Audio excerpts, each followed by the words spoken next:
we might all see some similarities with our own lives here, and the film does a wonderful job of explaining why friendship and togetherness is, well, magic. So long after the exploits of Twilight Sparkle and the main six, My Little Pony: A New Generation takes us to a divided Equestria, where the Earth ponies, Pegasi, and unicorns distrust each other and keep to themselves. Of course, there's one young pony, Sunny Starscout, who defies the status quo and longs to see Equestria reunited. Her chance comes when she meets an actual unicorn, Izzy, and the fast friends embark on a quest to bring back the magic of friendship. If you've seen it, you'll know exactly what I feel, which is I enjoyed it way more than any 39-year-old man should have. But I think, having spoken to the guys a little bit, that's by intention. So we're delighted to welcome today, and we're joined with directors Robert Cullen and José Ucha, and we also have the animation director and head of character, Graham Gallagher. You're all very welcome, guys. Hi, thanks very much, Gar. Good to be here. Welcome. Lovely to have you guys. I'm going to start with you, Robert. And just before we get on to My Little Pony, I just want to hear a little bit about your background in animation. Now, a lot of Irish people, and I'll say the same to Graham as well, I imagine would have been influenced by the Sullivan Bluth kind of work growing up. Was that something you're aware of, a lot of the animation being made in Ireland, I suppose, in the 80s, or was that kind of something you were just not aware of, like myself? I kind of was. I think it was on the Late Show where Don Bluth popped up on one Saturday or Friday night, and talking about the shows they were making. So I was kind of aware of it, and I was probably around like 14, 15 at that stage. But I was obviously kind of into comic books as well. But animation seemed to be another way you could go as well. So at that stage in the kind of late 80s, early 90s, particularly, Ballyfermot kind of brought the animation course to life. So that was kind of like an opportunity for someone who wanted to kind of get into that kind of area of things. So it seemed to be the obvious choice for me, because it was the only thing I was good at that stage was just drawing. So any chance to kind of like make it, the idea of making a living from drawing sounded like a dream come true. So that was kind of like, it was without Don Bluth though, the studio there. I don't know what the industry would have been like even today if it even existed. Absolutely, and the amount of people I speak to in the industry had no idea of the strong history of like animation being made here up on Coiningham Road, I think it was. Just to go back on that, your influences, you mentioned you like comics and animation. I think I've seen some interviews with you where you liked a lot of 2000 AD and Simon Bisley comic art, but then also Akira was a big game changer for you. I love that as a starting point and what we're talking about today, because I think that's very interesting. But what was it in particular about something like Akira that really sparked your imagination? I think it was because I was into the kind of the comic books, like you said, 2000 AD or Batman as well, comic books back then. Like the Disney movies of the 90s and 80s, they never really appealed to me for a reason, because I think it was in that age group that, like you're a 13-year-old lad and you're reading Batman and, Dark Knight Returns and stuff. So when Akira came out, it was like, oh my God, you can actually, this is like the stuff I love reading, and it's proper kind of anime, and it's kind of violent, and it's cool, and it's awesome, and it's fast and looks completely different. So, and then at the same time, I think the Batman animated series came out as well, kind of early 90s, and that was kind of also completely new, I'd never seen before. So that was really kind of what got me excited, that I could bring the stuff that I enjoyed from comic books into animation as well. So it didn't have to be all super cutesy as well. It could be kind of like a bit hardcore and a bit edgy. That's really interesting, and I think we've a fairly similar background there, I would say, in terms of our interests at least. Definitely not my talent at drawing though. Jose, for you, did you study animation at the University of Sevilla as well? What was your route into animation? What inspired you? Yeah, I mean, in a way, even though I was in the south of Spain, very similar to what Rob was explaining, the kind of parallel lives in that matter. It was south of Spain, very beautiful city called Cadiz, which is beautiful, but doesn't have a great animation industry, as you can imagine. So studying, I really love, as we were discussing earlier on, comics and toys and things, and I really wanted to do something related to creating stories and characters. So when I got a chance to, I met one animator who came from Prague and to Sevilla, and he was dating one girl from there. So I studied for 2 years as an animator to find out I wasn't a great animator, but I really wanted to stay on the animation, and there were so many different shades you can do in there. So I moved to Barcelona and start there working in some studios in there, having fun. So. And that brings us up to speed on your animation. Great, Graham, for you, did you also study in Ballyfermot, am I right? Yes, I did. I think I was Yeah, about the same years as Robert. It was about a year or so. I think you're a year class ahead or behind. And your background, slightly different for the guys. Like you've worked a lot on, I suppose, kind of VFX and things as well, and different animation in that process, and things like Guardians of the Galaxy and Tomb Raider and so forth, and also a lot of 2D pencil work, I believe. What was your route through the industry to this? Yeah, I went through Ballyfermot, and I was like Robert said about Sullivan Blues, but I applied to Sullivan Blues. I didn't really know about animation, to be honest, which I just like to draw. And I applied to Sullivan Blues because my neighbor said there's a studio they should apply to. So I did that. And they told me to go to Ballyfermot because they said, well, you're not actually got enough skills for that. So then I got into Ballyfermot and I got bitten by the bug. So that's kind of how I got in there. But I was lucky enough then I got a job in Disney back in 1999 or 1996, sorry. And I worked on Tarzan, Emperor's New, and then Emperor's New Groove after that. So I made those two movies. And I worked on Tarzan for Tarzan and Kronk for Emperor's New Groove. So I learned my character skills, performance and personality, and also drawing skills, getting my drawing back up and down. But then for me after that, it was kind of a dark day because 2D animation slightly died. I know that Rob kept it alive in Dublin, but for the big feature stuff, it just kind of fell away. So either you went into 3D or you became, unemployed, really, in the animation world for a while.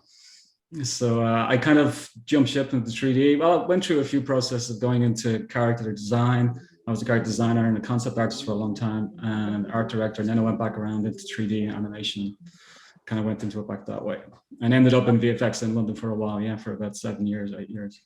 That's fantastic. Sounds like a huge breadth of experience you can kind of bring to a project like this, which we'll come back to shortly. Robert, if I can talk to you a little bit about, just before we get on to the film itself, about Boulder. Sure. You've been doing some incredible work. I love the Danger Mouse reboot you guys did. But how did Boulder start off? I believe you kind of started off doing a few projects and then did a pitch or a test for a Cartoon Network series, Foster's Home for Imaginary Friends. That's the one, yeah. I mean, it was pretty much kind of out of necessity, because in the late 90s, there wasn't much of an industry in Ireland. Bluth had closed down, and a few of the other studios, TV studios, were kind of closing down as well. So I spent a couple of years just doing freelancing, trying to get kind of any work I could get. And then I started doing kind of e-cards, which were kind of like back in the day, they were kind of little animated gifts, that you could send on the birthday and stuff, and people were actually willing to pay for them. So that's how the actual company started. I got a contract with a company in the States just doing silly little e-cards. And I hired like 2 people, and then we grew to 6 people. And for the first 2 or 3 years, we did e-cards and anything we get on online content, comedy shows and stuff, all short form. And then we got an agent in LA, and we got a test to do Foster's Home for Imaginary Friends, which was the follow-up show to Powerpuff Girls, which is Craig McCracken's kind of like big hit of that kind of that time of the kind of like early 2000s. So amazingly, we got the gig, and we went from like, I think it was like 6 people to like 32 people in like 4 or 5 weeks, and we had to I think we hired an entire class straight out of Dunleary at that stage, and we had to train people up on this new program at that stage called Flash, and we had to learn how you do this because no one had actually proper experience in TV production, especially long format, like, 32, 22-minute episodes, as opposed to, like 20-second e-cards. So it was a baptism of fire. But yeah, I mean, we were so lucky. I mean, it was such a great project as well. And it was a bit of a kind of like a groundbreaking show as well, because it was one of the first shows to kind of use Flash and what you can do with that tool back then. And then from then, I got a great reception from the audiences as well. So we got a show straight after that for Nickelodeon called El Tigre. And then straight from that, we did a whole bunch of kind of like pilots for Disney, and eventually did like Gumball, Amazing World of Gumball, the first season. And then over the years, we just kind of gradually grew larger and larger. But we always kind of kept about 3 projects maximum in the studio, because we just wanted to kind of like make sure we kept that we feel to the studio. And then, that kind of brought us up. Kind of then Hasbro came along in 2016, 17, and acquired a studio where we did kind of grow, expand in size, and we worked on shows like Transformers and My Little Pony, but continued to work on other shows with Netflix and Warner Bros. As well. So it was a slow progression, but it was just we were just lucky to have fantastic people on the team, great artists and animators and production people that we could give good quality work to the clients, but actually we were kind of pretty cool pretty nice to work with, like, you know, Yeah. so stress free. And you get to play with all the nice toys, and I mean that in a figurative sense as opposed to literally. Like, you do get to. Oh, you do, yeah. I mean, it's ridiculous. I mean, my kids used to come into the studio and go, "This is your job? This is ridiculous." Like, you know, so. Jose, for you, you've worked on a lot of TV shows as well, like writer and director, and you did Zakutiyana, like I think one of your first animes as well. I started writing and directing around 2005, but unlike Rob, I started doing a lot of CGI because back in the day, CGI was more for features, and we wanted to try how that applies to TV, and we started like film history. We just started doing a lot of silent shorts, a lot of them, hundreds of those, and we had exploring a lot about how to tell a story, how to tell a personality, how to show something very condensed time, like a 90 seconds, 3 minutes, 5 minutes, no dialogue, and those kind of things really work very well in terms of international market, and that really took me to many different places. I worked in a few shows, Bernard or Angus and Cheryl, The Imp, with many different people all around the world. So I was so lucky to meet a lot of super talented artists and studios all around the world. And Kudayana, for example, is one of the 2D anime. It was an attempt to do an anime in Europe. Didn't work out, but it was a great experience. A lot of talented guys in there that end up doing actually Avatar or The Legend of Korra, which is it might have been a bit ahead of its time in a lot of ways, actually. Here. And Graham, for you, what brought you back over here to the industry here before, and eventually onto My Little Pony, A New Generation? I'd been away for over 20 years working abroad, so it was kind of a decision to either, I think, come back or never come back. So it was one of those moments in your life where you're gonna go, well, maybe should try. So I came back and I went to work for Windmill Lane for a while. I was an animation director and creative director there for a bit, kind of doing their movie Ashlad, which was a Norwegian movie, and then we also did some adverts in between that. So some big stuff for a big phone company called Etisalat in the East. They have these huge budgets where they do incredible stuff with all these top actors in the world. So you get to go travel to Africa and stuff and go on big shoots for a while. But it's good stuff. But that's why I came over. And then after that, I heard about the ponies and I sent in my stuff and I got to talk to these guys. And it was a definite for me. Well, actually, it wasn't really ponies at the start. The proper Rosie will probably tell you more about that. I didn't really come on for the ponies. Then I was like, hey, we're doing ponies. But, let's use that as a good jumping off point there. Like, so My Little Pony as a franchise and a brand and a world and amazing characters, it's been around exactly as long as I have, I think. And it's really, really endured, but it's had a lot of success, I suppose, in the last decade or so with Friendship is Magic. And how did it come about, Rob, that you guys ended up kind of making, I think, the first CG movie they've had, the first theatrical quality CG movie with A New Generation? How did it come about? Well, because we were kind of acquired by Hasbro, you know, back 6-7 years ago. Part of that was actually as well as kind of doing kind of TV shows as well. One was going to be a CG feature film on one of the properties, and it turned out it was going to be My Little Pony. So and it was going to be CG. Now this was like a huge challenge for us because we'd never done a feature film. We'd never done a CG feature film. We did some CG in TV, but not to this extent. So it was not just kind of challenge of creating a new movie based on a famous franchise and a reboot of that franchise. It was also building a pipeline studio from scratch. So it was great. We had like Graham came, like we had some big hitters that came into the studio, which was great. Who had experience in this field that we just didn't have. So they could point us in the right direction, but also kind of like, you know, we did a whole kind of trip around Europe just recruiting people because, you know, we needed over 200 people on this project and we couldn't find everyone in Ireland. So that was the big challenge, was kind of like just getting up on our feet a studio that could work and get the pipeline working as well. And at the same time, trying to develop this movie that, you know, would work for newer audiences who probably weren't familiar with My Little Pony, but also still make it work for the existing fan base as well. So it was just a lot of challenges to deal with in one go. But I would say that it was great that doing all this European tour, Rob was saying, it really ended up working very well with what the movie is about, which is getting all these different cultures and people from different backgrounds. Rob was saying over 200 people, and we had over 20 different nationalities in the team, and we made it. So that's really meaningful for us. That's fantastic when there's always something behind the theme that kind of mirrors the theme of the thing. And it seems from you guys' relationship here that friendship certainly is magic with you guys. But Rob, if we could just ask as well, how did you go about assembling the team for this, and how did you come across Jose and Graham, for example? How did they become involved? Well, Jose was already kind of in the studio in Boulder Media. He was working on another project. Graham, I've kind of known Graham just by he's got a reputation. He's got a reputation. I'm glad you added that, Rob.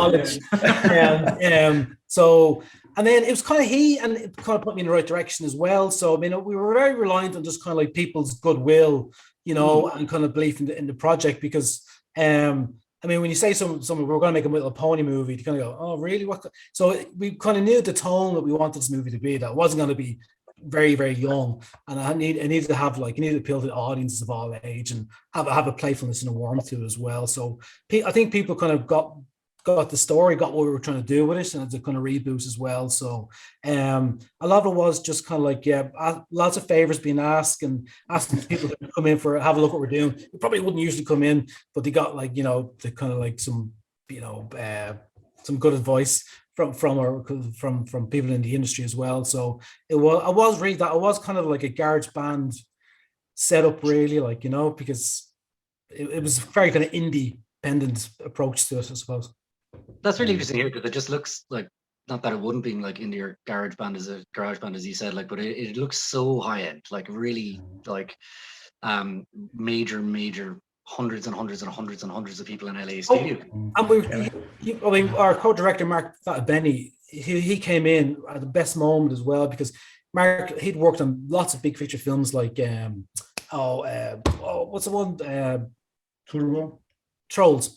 And so I mean he kind of elevated our look, because we knew what we wanted to do, and we probably didn't have the right tools to get there, but we just need a few people who had experience to kind of like, who made the mistakes before. So we're helping us make mistakes early on. So I mean, the guys, like, everyone did an astounding job. I mean, it does look, to my eye, really, really high end, but had a very small team doing it as well. So we're kind of like punching above our weight, I think. Oh, certainly. As you said, like, it's interesting to hear all this, because it's really interesting to see a product that kind of finessed and strong looking. This is kind of for all of you, but there are many things you said were a challenge, but I imagine there's two particularly intimidating things. One of which I imagine was the success of Friendship is Magic before this, and like how it really kind of, in my memory anyway, since the 80s was the biggest kind of, I suppose, rising in interest in My Little Pony since then, like across all genders and ages, and the rise of the brony and all that. But also like having that, factor of having to bring in a whole new set of characters as well and keep those. How intimidating was that? Maybe Jose, I'll start with you on that. Yeah, I mean, as you said, My Little Pony born's 1983, so it's almost 40 years of history.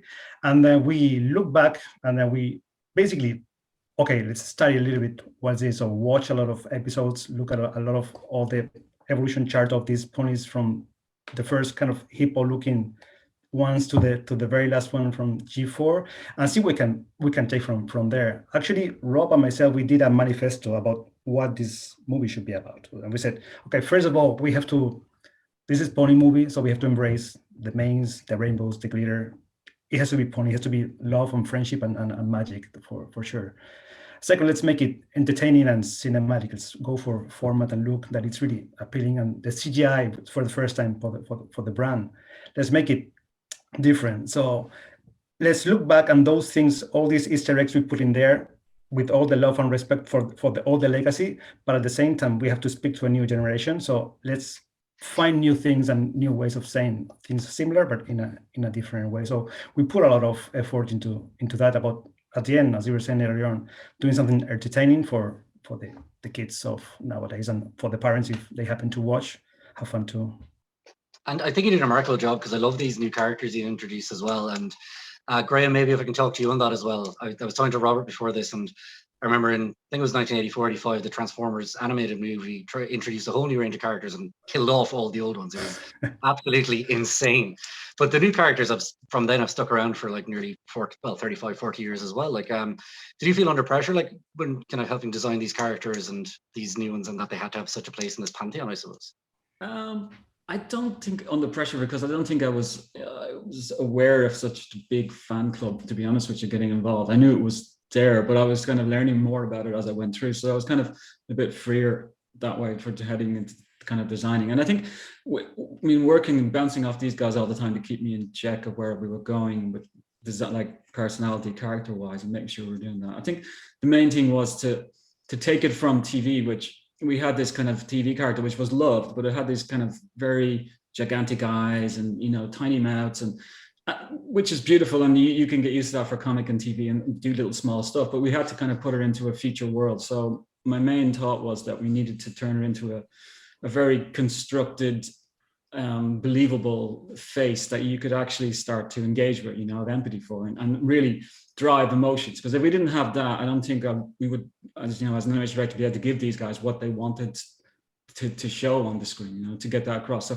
for me, it was mostly to do with changing the proportions of the body, changing the proportions of the face was the main thing. And then after that, it was just kind of working with everybody on the teams, working with the 2D team and the character team and with these guys constantly, Jose, just to make sure, and with Hasbro, to make sure that we're not steering too far away, but we are keeping. But I think Hasbro were very open, which was great. Yeah.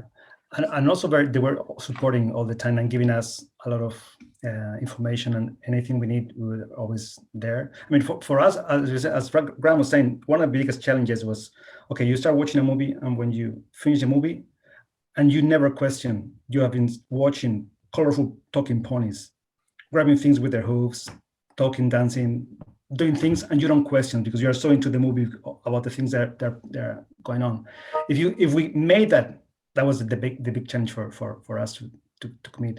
That's a really great point, because it was something that struck me was that, like Graham was saying there, like the eyes can work in 2D and flat, but they don't necessarily work like that. But I thought they were an incredible balance of having to be, I suppose, recognizably My Little Ponies, but also not falling into the uncanny valley or being kind of strange looking. I think they did a remarkable job on that, because I actually didn't at any point lose my suspension of disbelief. I thought the characters were really incredibly designed.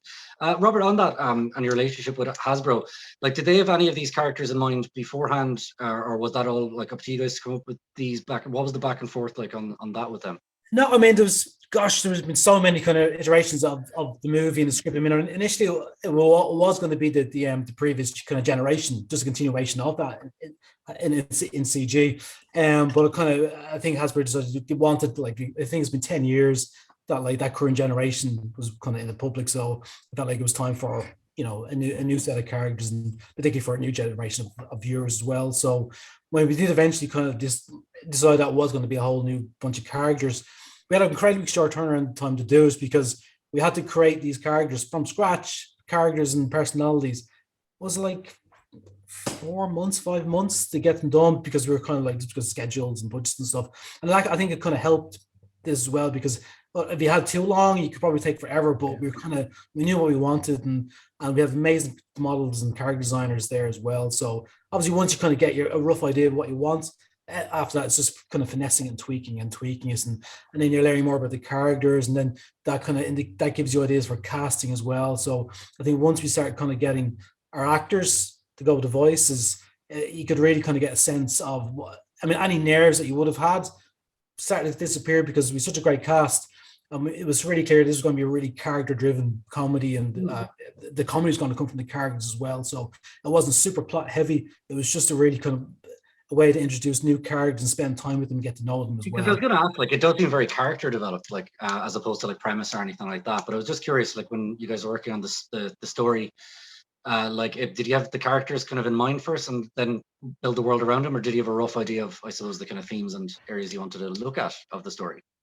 Well, we knew it was going to be an allegory of what was happening within the world around us. But that's like, you could have made this film 20 years ago, and probably same issues would still arise, like, you know. So we knew it was a good opportunity to kind of like address issues, but kind of like using comedy as a way to kind of talk about those things.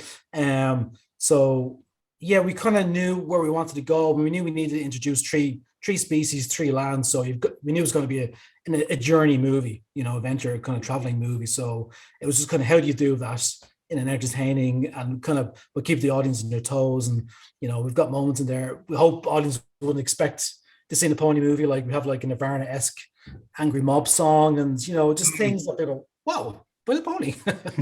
Yeah, we have you to come to the variety of music shortly because it's one of my favorite things about it. But just again, I suppose focusing on the development of the characters in the story, like Graham, like was there one character in particular like you focused on to kind of get I suppose like a base level for all the other ones, or did you kind of build them all up together? Or how did that work?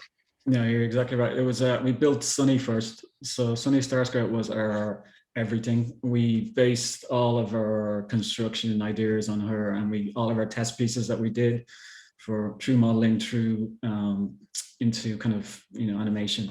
But I mean, we started off. I think originally it was Twilight Sparkle was our original base, but then we moved into Sunny Starscout came around, so she became the top one. But yeah, so after we had her and we nailed her and we had a look that we were happy with, that we knew we could get what we wanted performance wise, and visually it didn't look kind of weird or like, as you said, like uncanny or somebody in a suit, then we were able to project that onto the other characters and just change sizes, move it around. So, it wasn't, they were all part of the same family, but not, a complete remake every time.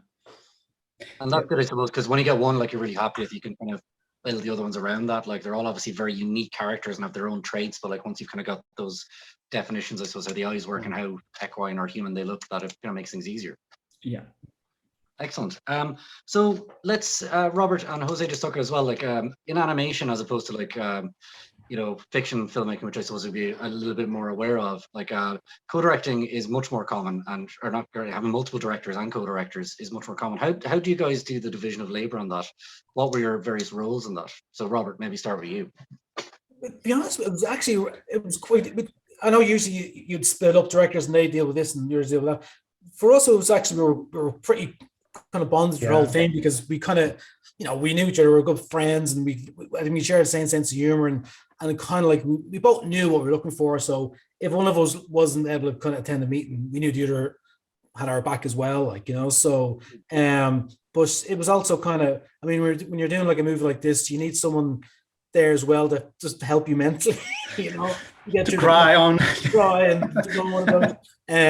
but no, we kind of, I mean, we ever brainstorm as well, because especially when we came to the writing process as well, which we were part of, it was you kind of just bat ideas off each other, and you trick another idea, and then you go away and you board it and stuff. So it was it was pretty much like a two-hander, left right hand.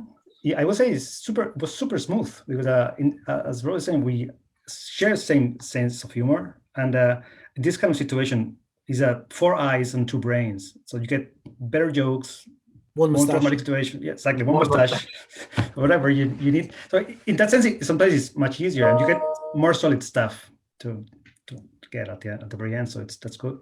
And is that the way you would have worked traditionally, Jose, and like directing things, or is this like a new enough process, having that kind of almost one mind kind of thing with Robert? I mean, I would say that animation in general is very team-oriented beast, and people in general is quite open to hear and collaborate. And as we were saying, this movie, I mean, we are here today, but more than 200 people really fighting every single day to put in every single frame of a movie love and heart and soul and passion, and that's why it really makes the trick. And it's made up of like Jose said, it's so many people. Even the script, I mean, the script was a constantly evolving, fluid thing, because a board artist would pitch an idea for a gag and that's brilliant, and you just bring that in there. Or even in recording sessions with the actors, they're kind of ad-libbing, like with so many jokes in the ad-lib in the movie. And then even for like when we're in animation with Graham and his team, they'd have a gag that they pitch. So all these little kind of things come together, and as directors, you want to make sure it still holds together and it's cohesive. It's not like totally weird. But you just that's probably my favorite thing about having spoken to animators. We had Brenda Chapman, who did the Prince of Egypt and Brave and stuff on a while back, and she was saying, starting off, they had a problem with this sequence in, I think it was the Rescuers Down Under, and they couldn't quite get the bird speaking to the chipmunk, whatever it was, working. She was like, we'll just make it silent. Like, and she was, I think, like a junior animator at that point, was just like, let me have a crack at that. And we worked, and it was like, all the ideas seem to come from everywhere if you have the right team around you. Yeah. And they can be incorporated. That's, I think, one of the wonderful things I hear often from animation, more so than fiction filmmaking. Graham, if I can turn to you a little bit, you're animation director and head of character. Could you explain for people like me who are a little bit ignorant exactly, like, or roughly what those roles entail? Oh, yeah. The first thing was obviously designing characters. So getting involved with people, being in charge of the team, 2D side of the team and 3D side of the team. I've been able to create the look and working with Hasbro and with Rob and Jose.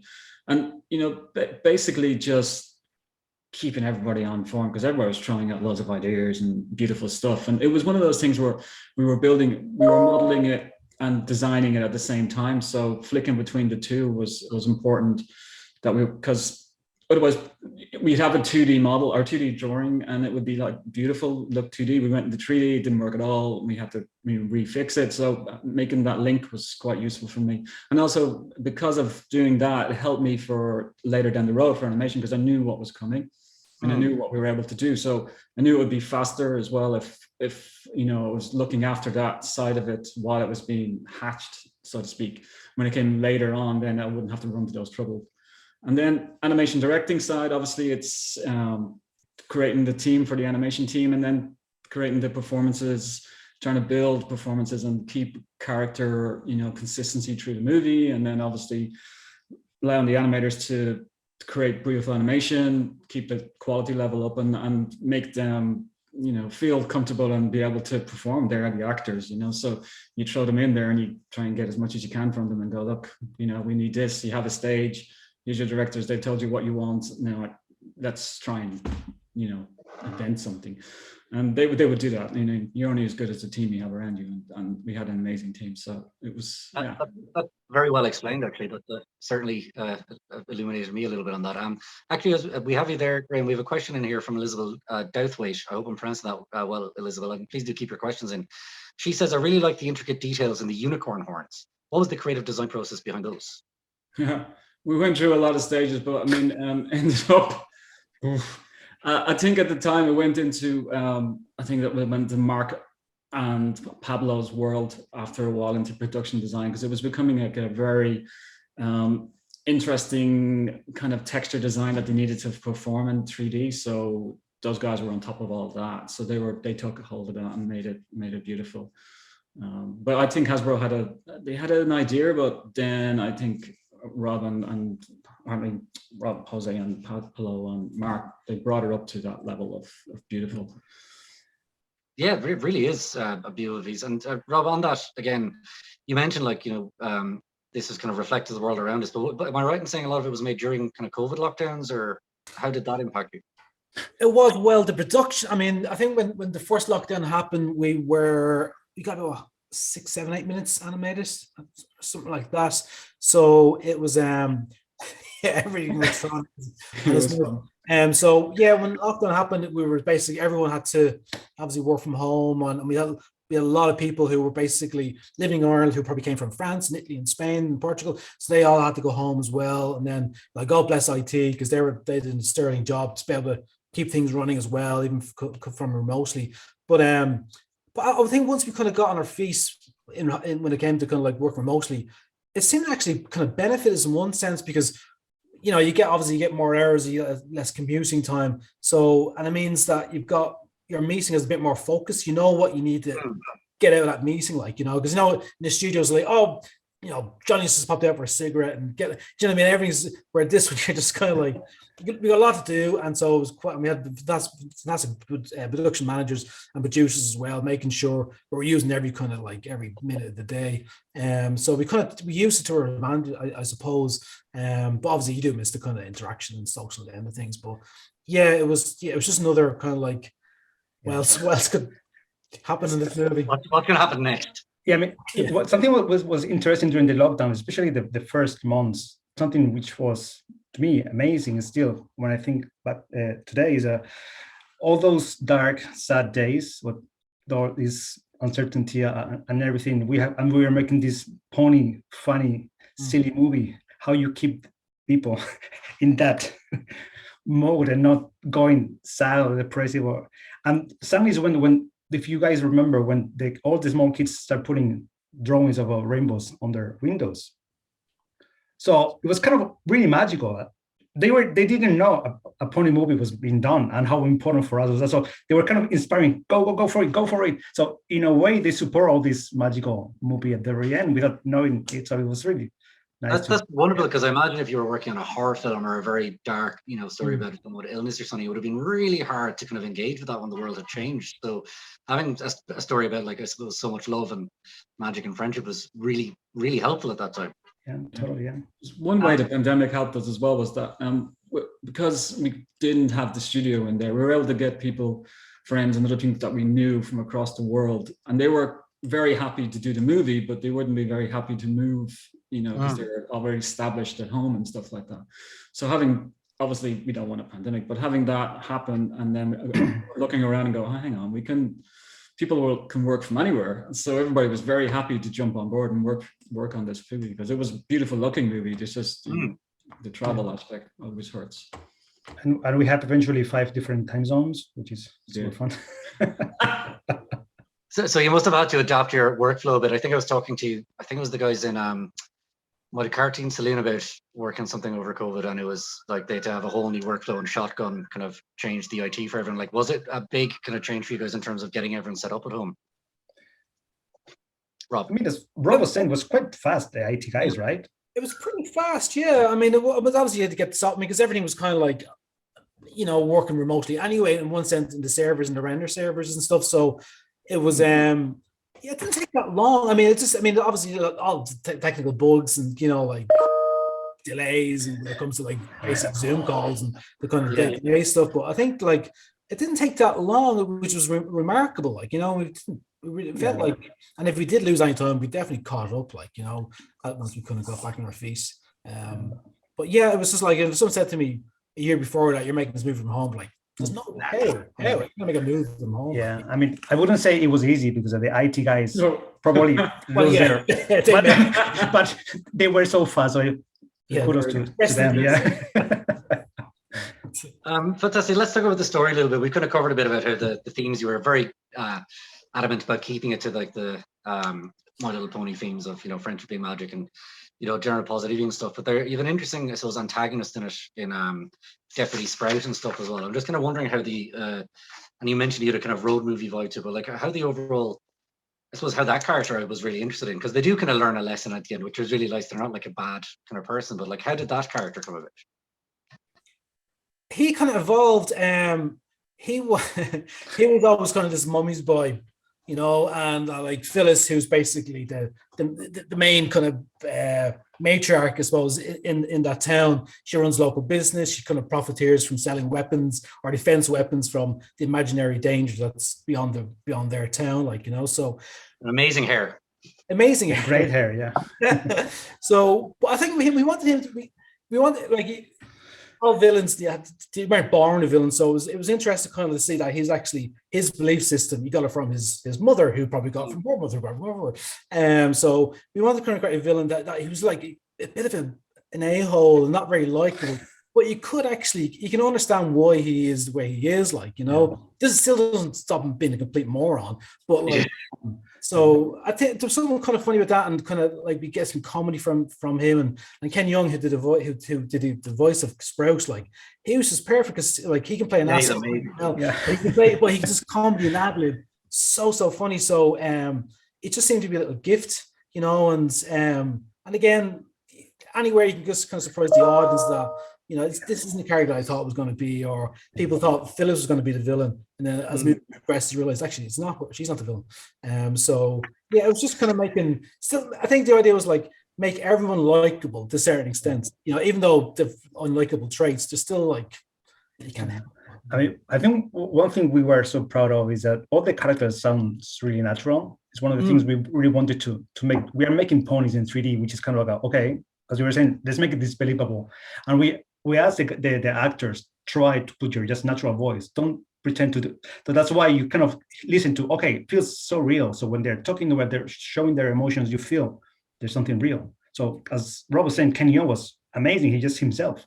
Yeah. It was so natural the way he's playing this spoiled kid, and he's so natural. So it's so funny when you hear James Marsden doing H, so pretentious guy. It's so funny and so natural the way he it's an amazing voice cast you have, actually, and I'm just wondering how that came about a bit. You've obviously got Vanessa Hudgens, you've got James Marsden mentioned, Ken Young, like so many great actors in there. Like, what was it a hard sell to these people going like, would you like to be in the new My Little Pony movie, or were people really eager to jump on it? They were eager. I mean, so it depends. If someone had kids, they would kind of like obviously want to do it for their kids. And we had like Michael McCain, from like Spinal Tap and stuff like. And he kind of, I think they responded to the script and what the movie was about. I think because especially at that time, everyone was kind of like, yeah, this is actually it's a really positive message. So I think they were happy for it, and it wasn't overly saccharine. It was a sincere message, but it wasn't like it's too sweet. So yeah, it was kind of people once you got it, they kind of once you got the idea of the movie we were trying to make and the tone that it was going to be, that there was a bit of cheekiness and a bit of they also like very much the idea of a musical, because for Vanessa was the first animated movie, so she really wanted to do a animated movie. Kimiko, she's an unicorn in real life, so it was so natural for her to come to the movie. So it's Kimiko's that made perfect sense to me. And you also have like Jane Krakowski, who I'm a big fan of. She's great. When I say animation royalty, Phil Lamar. Yeah, I know. Just even talking about asking people to use their natural voice, like Phil Lamar, he's the man of a million voices. Samurai Jack and Green Lantern. We ask you to just do your natural voice, because when you're talking to him, he's got a beautiful, warm voice, And we were thinking, man, that's because we didn't want any cartoony voices, I met him at Comic-Con one year, and I was alarmed at how his actual normal person voice was way more interesting than most people like acting voices. So actually he got offended a little bit. So it was a kind of awkward moment there during the recording. It's fantastic, and like the music, I have to ask about a bit as well. And maybe Graham will come to you on that as well, especially with the kind of musical numbers and singing. Did that impact like you in any particular way in terms of like the design and like directing animation then as well? Because they're quite varied scenes these days. Oh yeah, we loved the music. As soon as it came in, we were all like, "Oh my god, I want to do that!" So it was not a problem for us. It was just a breakaway, a moment for us to make each one of the characters shine. Really, each had their song, and that was able to portray their character as best we could. So when we had Izzy's moment, we all kind of went, "Oh my god, we can really push Izzy as far as we want," and then. We did some crazy ideas that we threw at these guys, and they were like, "Oh, yeah, that kind of works." It's kind of crazy, but we got stuff like the Angry Mob or whatever with Sprout. We could show that fear and that kind of he's such a little muppet going around. So the songs were great. We loved them, and they really broke up the rest of the movie for us as well, because basically it's 5 horses, ponies walking around, and kind of they're all doing stuff and they're acting and stuff, but we had that chance to really get big when we had the songs, so it was great. Yeah, because within the songs we have a very different 5 songs, very eclectic, the selection of. So we throw Graham and the team, okay, now you have a kind of Nirvana kind of song, and now we go for more musical, Singing in the Rain one, or more pop rock. And okay, and now b-boy dancing, and now headbanging. Yeah, we'll go for that. So yeah, they were great. Yeah, I think we made an early decision that we didn't really want it to. We didn't care if it looked 100% like moved like a pony. We wanted it to look fun. And once we hit that note, we didn't really sit around going, "Ooh, is that like a real horse walk cycle, or would that be a problem with that?" We just went, look, as long as the performance is good and as long as it's got that emotion that we want, and that beauty that these guys were trying to aim at as well, that, we'll let little things slide. Like, how do they pick stuff up? We had that early conversation where we went, well, Velcro hooves, they seem to work. Let's go with Velcro hooves. No one's going to notice. Once the performance is good and everybody's happy, little things like that. Absolutely, and I do think, like, from just having spoken to a few young people who've seen it, that they really enjoyed the variety of music, because I think that's how they consume that content anyways. Like, quite a huge array of things. Like, it would previously just been like, oh, I just listen to Disney soundtracks, or I like hip hop, or like, it seems to be a huge variety of things they have access to and like. So it's certainly reflective of that. Got about 10 minutes left, but I have an awful lot of questions coming in here. So if you don't mind, I'm going to give you some of the questions from the audience here, and thank you guys for your questions. Please keep them coming. So Johnny Ramirez, great name. says the movie was amazing, but was Sprout always intended to be redeemable or not? It's an interesting one. I suppose it always kind of works in like the Disney ones where the bad guy can't be entirely bad or something like that, or has to be entirely bad. Sorry. I would say, we have many different versions of this movie, as Rob was saying before, but I would say that the right one is the one which is at the end, which is this movie is about love and about move forward, don't look back. So having this moment of just forgiveness and this move forward. There's no in a Disney movie he would die, he would kill or do something really, but this is totally different movie, different approach. That's why we want to start over, reset, and then start over. But also as well, you know why he is what he is. You know what I mean? And so there are probably a few young kids who come from a similar enough background. They're like entitled and spoiled. It's not their fault, you know. And they kind of can learn that, like maybe empathy. If he realizes that he messed up, you know, and it's okay to mess up. It's okay to mess up, but as long as you recognize it, then you know. I think that's where we wanted to end it. I mean, we don't want to get drawn quarters. Well, I can understand that. Just Johnny had another question there as well. What was it like getting Heitor Pereira to score the film? He's a Brazilian composer, I believe. He's amazing. I think one of the best presence we had in this movie was having Heitor in this movie when he just came, and then to us, I think he discovered a totally different movie when he started putting his music in the sequences, start revealing things we were not aware of, and he really embraced all the spirit of the movie and just took it to the next level. He's an amazing, loving guy. Yeah, it's great, and thank you for that question there as well, because I had mentioned some of the music, but not necessarily the score, which is terrific as well. A question here from Niamh Anglin, which was I imagine there was talk of Twilight Sparkle, voiced by Tara Strong, I believe, not returning, but she did indeed return. Was there a back and forth on this? Was it going to be completely new, or was that ever off the table? I don't know. I mean, we just realized we were told Tara Strong's coming to the voice for us, so I don't know what the back and forth leading up to that was. So we were elated to have all the main five come back for the beginning of the movie sequence. So I felt really important. Lovely 2D sequence that kind of bridges the gap between the 2D and exactly. 3D. I would have felt a bit odd, I think, without that. It just felt like it was a handing over of the baton almost. You know? That's terrific. And I have another question for you here. That's a nice one there, Aoife. Sorry. Okay, so this is from Noyan Alex, or Alex Noyan, I'm guessing. He says, "Hola, Jose. What inspires you to make these movies? Also, saludos to you from Pony Latino." Oh, hi to Hola, Pony Latino. I mean, inspiration is for all the team. I mean, inspiration comes from watching all the movies, but everything we've been talking about the story and the things we wanted to tell in this, and especially start with the character. Even though we've been working with Hasbro on this, they never came with this, okay, you have to do this toy, Just story and character comes first, and then we will do the rest. So I think that was the most important thing for us. And on that, I suppose, this one's for you, Graham, I think, it's from Nikki Hutchinson. Thank you, Nikki. How many design cues did you take from the Friendship is Magic series, but in animation terms, like getting the most comedy out of body poses, facial expressions, so forth? Was that something you were very conscious of? I think it's something we reviewed. We looked at a lot of the TV shows beforehand, but we knew we had to do a level up version of performance, so you're not going to have a lot of whole frames and characters just, with the blinks.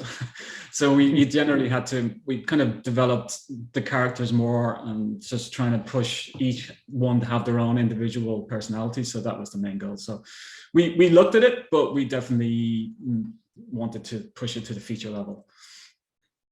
Very good. This one's from Aoife, which I think you can answer, but I like her opening thing, which is just going to say this here. The new Pony movie has become a huge obsession of mine. Izzy's my favorite. But what was it like transitioning from Generation 4 to Generation 5, and how much did Hasbro have to say in the final product? Well, I think you've explained that they were very much like character and story is where it's coming from here. And I think that's probably what's resonated with people more on this.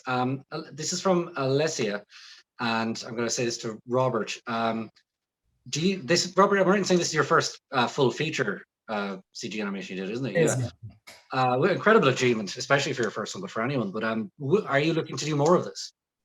Anything that's a good story, really good story, good characters. You know, if it's TV or movie, CG, 2D, and that's what excites me. I mean, it's like, like I said, we never did CG before, but I mean, once you kind of get your head into CG, your head goes straight back to story, characters. You know, what is you're trying to say? So yeah, it's kind of any long, short, 2D flat, I don't mind, as long as it's a good story and it's enjoyable to make, and it's trying to say something interesting. Very good. I'm going to ask this to all three of you. I'll start with Graham though, but you mentioned about the online production method, and I guess it was international as well, that it had some advantages, Graham, especially to be able to get people who you couldn't get to move to Ireland. So do you think this production method is going to stick around into the future, Graham? I hope so. I think it's an opener for the way we should work if we can in certain ways. I mean, having a studio is great, because one thing you do miss if you're a junior, it's very hard if you're sitting at home in your own to try and learn and sit beside someone who's a senior, and because doing that your level goes up so quick. It just, when you're on your own all the time, it's very hard to try and find that. So I do think that's a problem, and that we need some way of fixing that. But it would be great to have people who are super experienced and they don't want to change. They want to keep moving around to different parts of the world. It'd be nice to be able to tap into them as well. Mm-hmm. Yeah, and Jose, for you? I hope and I wish it's kind of a hybrid model, because I agree with Graham. There's a lot of benefits on the remote work, but at the same time, animation, we were saying about how team and collaborative beast is. You need and you miss at times these gatherings to talk about, for example, screening. We finally been able to do the screening with the whole crew, and it's kind of like you're starting a new sequence and you want to put the team in front of the big screen, talk through, and sometimes it's easier. Feel something different when it's face to face. So if you can get some kind of hybrid model, to me would be great. Not every day, but maybe once a week or once every. Yeah, 2 weeks will be fine. That sounds good. Robert, for you? Yeah, I think so. I mean, there's so many pros and so many cons. I mean, obviously Dublin, it's an expensive city to live in. You're asking people to move over from countries probably cheaper to live in, and then you move into Dublin, and then you've got a crazy way. So if you can do that, or you can live outside of Dublin and still do it, I think, that can only benefit the individuals as well. But yeah, there always is a concern about how do you keep the culture of a studio if there's nobody in the studio. So I think hybrid is the way. But I think it's also good as well for if you are like an established, animator or creative, you probably can have more sustainability. You don't have to go over, you don't have to travel, because with us, when we use freelancers, it's always freelancers that we know are really good and solid and deliver the goods. So it's fine if they're over there or wherever they are, as long as the stuff is great. Where, I think for students, like for people going to college, it is super important to be in the studio. That's the only way you will learn. Like, and so otherwise you will pick up bad habits, and you miss kind of hanging out, like especially when you're a graduate. That's where you want to meet new people and get influence and soak up all the kind of creativity around you. Absolutely. Just time for another few questions, guys. Thank you for sending them in. Someone's wondering, were there any more fans involved in the process other than Leah Dapsy or Imalu? Did you have much kind of fan involvement in the? Yeah, we have of course we check some fans website and stuff, but in the team we have Joanna, we have also Marilyn, we have a few guys that were super pony fans. So we actually from time to time it was good to use them. What do you think about that? What about not just to change, but just to get a sense of what's working, what's not working from their point of view? And it was nice. Fantastic. Can I tell you a very quick story? Please. When we were kind of traveling around Europe, looking for people to work on the show, we couldn't tell anyone what the movie was. So anytime we went to a venue, it was like a hotel or a bar, it's only then we could say, and the movie we're making is, everyone knew it was Hasbro, so they kind of guessed it was either Transformers or My Little Pony. And we were in Paris one night, and I was up on stage saying, thanks everyone for coming here. And some have traveled like miles and miles and miles. And then I announced that it's going to be My Little Pony. And I swear to God, half of them were Transformers t-shirts. Oh, and then it's left, and the other half was all like fans, like, you know. So it was like a lot of pony love was in the production itself from the start. Well, I'm adamant that Boulder does the big, you know, Hasbro crossover movie when that happens, the Transformers, My Little Pony, and whatever else in there. I'm here for that, and I would love to see what you guys do with all 3 or 10 franchises together. We're nearly running out of time here, guys, I'm afraid, but I just want to take a moment. Firstly, there's El Brony Critico Oficial says to give you their tremendous cordial greetings, so that's to all of you. But what are you guys all, can you tell me what you're working on next? I'm really excited to see what you guys are going to come up with, but if you don't have to be specific if you can't be for reasons, but what's next for Boulder, Robert, that you can tell me? Boulder, well, we've got a show coming out next month on Netflix called Cat Burglar, which is it's like a Tex Avery vintage cartoon that's interactive, and it's from actually Charlie Brooker, Black Mirror guy. So it's his idea. So we work with some great people. That's coming out next month, and we're currently working on another show with Netflix as well, which will be out, I think, at the end of this year. And then we're just kind of in development for other projects at the moment. So we're kind of pretty much at the moment focused on 2D TV shows at the moment. But yeah, it's exciting times. Absolutely. And Jose, are you involved with some of those, or are you working on anything else, different projects? No, I'm not on those on other stuff, but I'm afraid I can't really say. But exciting, good stuff, and fun and colorful as well. So many things. So. Well, I look forward to seeing what you do next, Jose. I'm sure it'll be fantastic. And then Graham, for you. Yeah, I'm kind of the same. I can't really say. I'm on developing a few things, but yeah, at the moment it's not really something that we can talk about. But yeah, I'm working on developing new stuff for different things. So fantastic. Well, I'll leave it there with one last question. It's to you all, and I'll start with you, Graham. Then, favorite My Little Pony of all time? Oof. Can't say that. We love all our children. If you had to Sophie choice it. I think when we had the most fun, we loved Sunny at the start because she gave us everything we needed. But then when Kamiko came along, we all kind of loved her as well as Izzy because she was just the most, you know, crazy to animate to. So, well, I think everybody started loving everybody. There was everybody had in the camp. There was, you know, I want that one, I want that one, I want that one. So, I think that's a very good and diplomatic answer. Jose, for you, do you have any favorite? No, as we are parents to all of them, so it's very hard to say. And we really try our best to make at least one great moment out of each single character in the movie. So that's why we put all our love in every single one. So I have a feeling it'll be like the Beatles, that your favorite one will change as you get older for people who come into it. Depends on the mood or the day. Like as they get a bit older, I think. Yeah. And Robert, I presume we're going to be the same and not have a favorite. No, Hitch. I love it. I mean, I love them all. Obviously, Hitch just has I just love Hitch. He was just like, because he's the first kind of male character in that kind of, like, you know, My Little Pony as a main character, and he's such a likable character. He's one of these characters that on paper probably shouldn't like, a bit arrogant, a bit big-headed, a bit vain, but just like the way, like, you know, Gillian written him and James Marsden performed him, he just comes across so likable, and you can't feel sorry for this poor guy, you know, going from one trouble to the next. Yeah, I kind of like Hitch. I have a soft spot for Hitch, I have to say. Excellent. I'm glad you bucked the trend there and had an answer. Listen, guys, thank you so much. Congratulations again. It's a truly brilliant film, and anyone who has tuned in and hasn't seen it or hasn't shown it to their younger, older, or elderly relatives, please do so immediately on Netflix. It's a terrific piece of work. Thank you, Don, for joining in. We've got 6 more of these this week. So please do keep an eye on IFTA.ie for more. We're back tomorrow with some of the team behind Finding You. We've got director Brian Bow, producer Julie Ryan, and Patrick Bergen on for that. And then we have a whole host during the week. So please do check out IFTA.ie for more of these screen discussions and keep your great questions coming in. Once again, Graham, Robert, and Jose, thank you so much for taking the time to talk to us today. I've really enjoyed it, and hope you did too. Have a good afternoon.